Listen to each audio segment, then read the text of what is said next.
In the previous lesson, we learned or we reviewed what a square root is. And and for the purpose of this, I want to revisit what a positive, a negative, and then the positive and negative square roots. So positive and negative. And the symbols we're going to be using. So a positive square root, if you just see the square root sign, the radical, and there's a number underneath, let's say the square root of 9, you're going to write the answer as just 3. Now we know that if we have a number 9 and we want to take the square root, when we take the square root, it could either be 3 or negative 3. But for the purpose of this lesson, if there's no negative out front of the radical, you'll just put a positive 3. A negative square root, you'll see a negative out front. And let's say it's the square root or the negative square root of 4. So the negative square root of 4 would just be negative 2. Okay, so you take the square root of 4, so 2 times 2 is 4, so the square root of 4 is 2, and then you'll make it negative. Now, if you want to show the positive and negative, you'll see a symbol like this, a plus sign above a minus sign.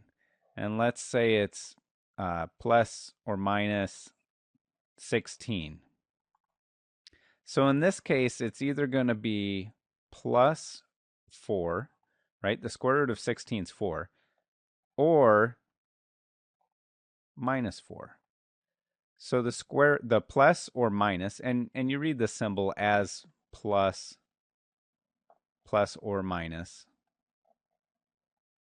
So you would read this expression as plus or minus the square root of 16, and it's going to equal both the positive or either the positive or the negative square root.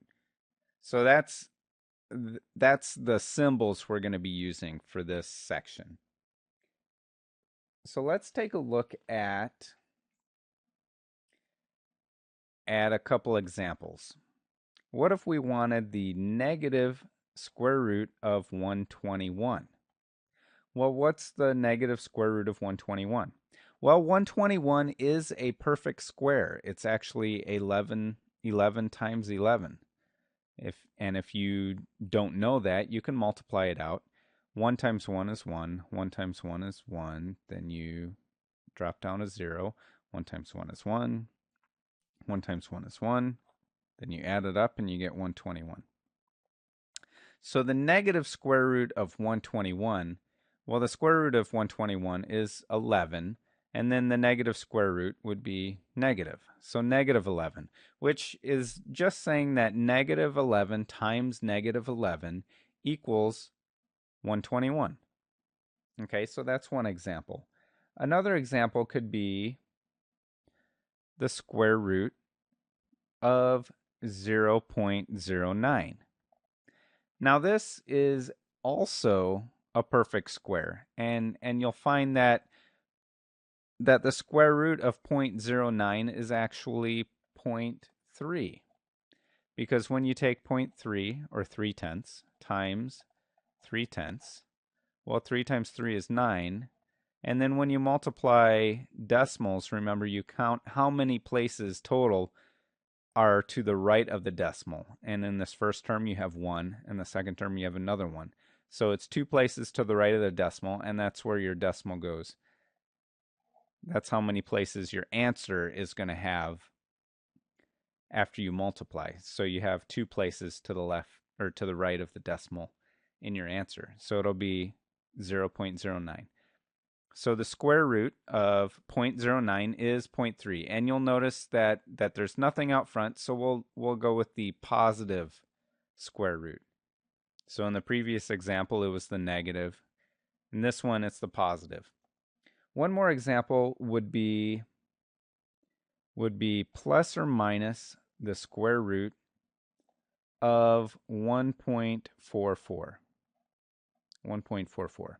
And you would write this answer as either 1.2 or negative 1.2.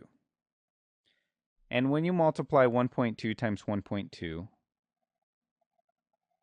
you'll get 1.44 because 2 times 2 is 4, 2 times 1 is 2, then you bring down a 0. Let me scroll down a little bit for a little more room. Okay, you brought down the 0, then 1 times 2 is 2, and 1 times 1 is 1. You add them up, and you get 144. And then you count how many spaces to the right of the decimals are the two numbers that you multiplied, and you have 1 and 2. So the decimal goes right there. So there's 2 spaces to the right of the decimal in your answer. So you have 144. So your answer, since we're looking for the positive and negative, is going to be 1.2 or negative 1.2. Or you can write the answer as plus or minus 1.2.